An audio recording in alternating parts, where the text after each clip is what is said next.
For anyone who's uncomfortable with presenting, this site may well parallel those eerily silent, expectant moments just before a presentation begins.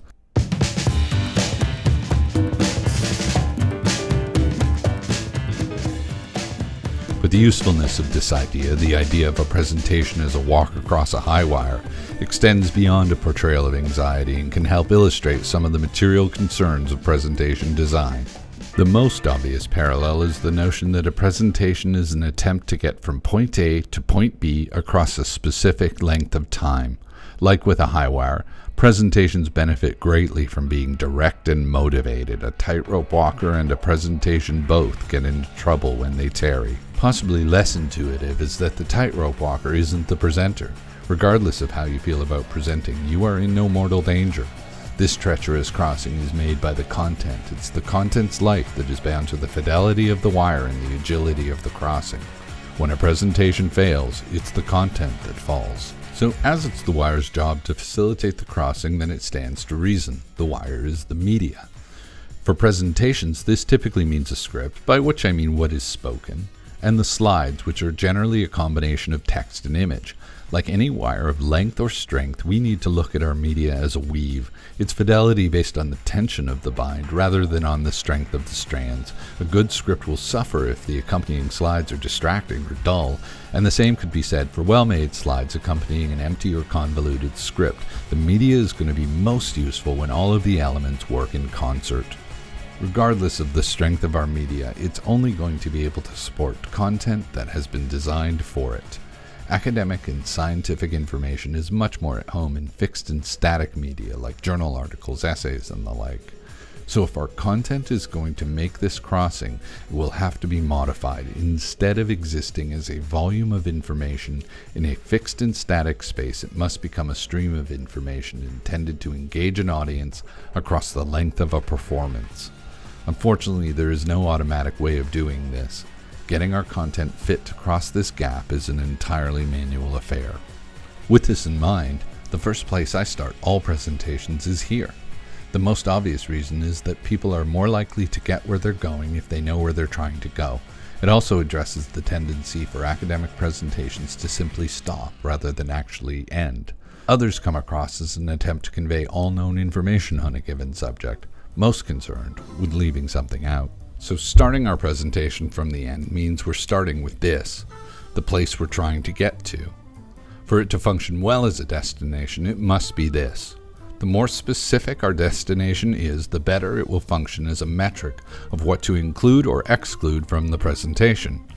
We check each piece of information and use our destination to decide if we should keep, lose, or modify that information.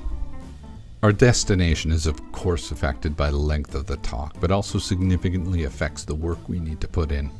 Attempting to convey complex, novel information in a short time puts enormous pressure on the media.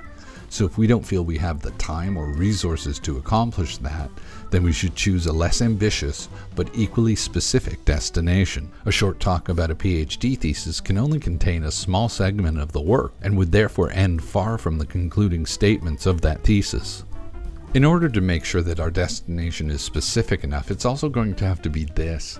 This directly contrasts with the much more common summary or take-home messages approach to ending a talk. What these approaches do is suggest that of the 10 things I just told you, these 3 things are the important bits.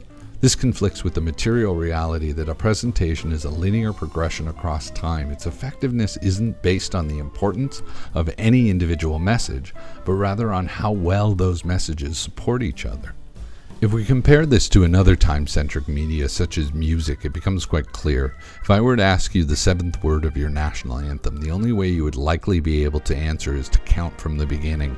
There are no take-home words or extraneous words, just a continuous set of phrases that become meaningful and memorable in their sequence. To keep this destination statement singular, we must avoid conjunctions. We can't be going here or here, or here and here, else we just end up back at summation. The last thing a destination statement must be is real. There's a tendency with presentations to construct them from jotted ideas and vague notions. In an ideal world, all presentations would be based on a full, complete, and iterated script. Writing is a powerful creative and organizational process. If this isn't going to happen, however, at very least the destination must be a deliberate written statement. Keep in mind that this statement may not ever be heard by the audience. It's not necessary for it to be elegant or clever. Its purpose is to guide the author and the content. With our ending secure, then we should fasten the other end of the wire, the beginning. Really, this benefits from the same kind of rigor that guides our destination in that it should be specific, singular, and real. And never is the end so important as it is at the beginning. Our introduction must have in it a very clear trajectory towards our destination. This can be quite a challenge for academic talks as they have a tendency to open like this. Our destination statement can help make clear what to include or exclude. Some of these choices can be binary. There's no benefit in showing the audience what the date is, the name of the event they're attending, or which slide number we are on. Our opening slides do not require the words introduction or background plastered across the top. Audiences will know it's your introduction because really it has to be. As trivial as this information tends to be, its impact is substantial. It makes explicit that our slides will contain information which audiences will need to filter. If we can agree that our slides are intended to help guide our audience through complex information, asking them to determine essential from extraneous is asking too much. Insist the audience attend your slides, but exclusively reward them with content. With elements like theoretical frameworks, our work is less binary. The problem tends to be that we ask audiences to engage with broad and diverse concepts before we have given them a clear idea of how these concepts inform our work. The tactic I take with elements like this is to ensure that we only include what is absolutely necessary to get where we're going with that specific talk on that specific day. Academic talks pretty much always have a question and answer period following them, so if the audience wants more information on a topic, they can ask. We can think about the destination and starting point as content, but they are also very much this. Although there is often reticence or even flat-out refusal at the mere notion of writing any part of a script for presentations, I cannot stress enough how valuable this is. I have seen the effect that specific, singular, and real destination statements can have on a presentation, and know that continued effort placed in the writing benefits the audience, the author, and the content in equal measure.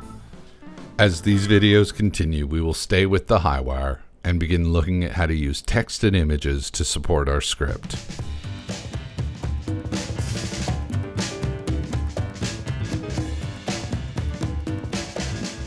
If you like this video and you want to see more, please hit like and feel free to subscribe.